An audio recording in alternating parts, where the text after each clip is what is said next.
ఈరోజు మనం పల్లెటూరి స్టైల్లో కందిపప్పు ఉడికించాల్సిన పని లేకుండా సాంబార్ని మించిన రుచితో చారు ఎలా చేసుకోవాలో చూసేద్దామండి. ముందుగా స్టవ్ ఆన్ చేసుకొని ఒక కడాయి పెట్టుకొని అందులోకి 3 స్పూన్ల ఆయిల్ వేసుకోవాలి. కొద్దిగా తాలింపు గింజల్ని వేసుకోవాలి. తాలింపు గింజలు కొద్దిగా ఫ్రై అయ్యాక 3 పచ్చిమిర్చిని తీసుకొని ఇలా పొడుగ్గా కట్ చేసుకొని వేసుకోవాలి.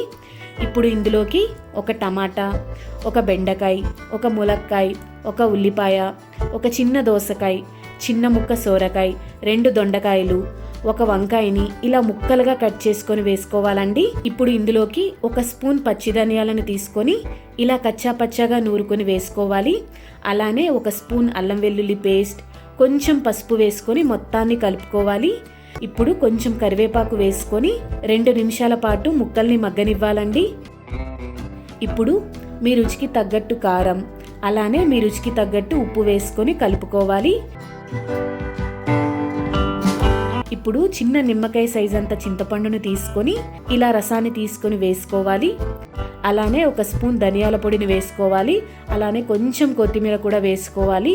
ఇప్పుడు ఇందులోకి మీరు తినే పులుపుకు తగ్గట్లు నీళ్లను పోసుకోవాలి. అలానే చిన్న బెల్లం ముక్కను కూడా వేసుకోవాలండి. 5 నిమిషాల పాటు చారుని బాగా మరగనివ్వాలి. చారు ఇలా మరుగుతుంటే ఇందులోకి ఇప్పుడు 1 స్పూన్ ఎండు కొబ్బరి పొడిని వేసుకోవాలి.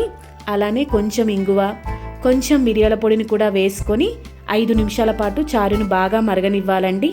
5 నిమిషాల తర్వాత ముక్కలు మెత్తబడ్డాయో లేదో ఒకసారి చెక్ చేసుకోండి. ముక్కలు ఇలా మెత్తబడగానే కొంచెం కొత్తిమీర వేసుకొని స్టవ్ ఆఫ్ చేసుకోండి.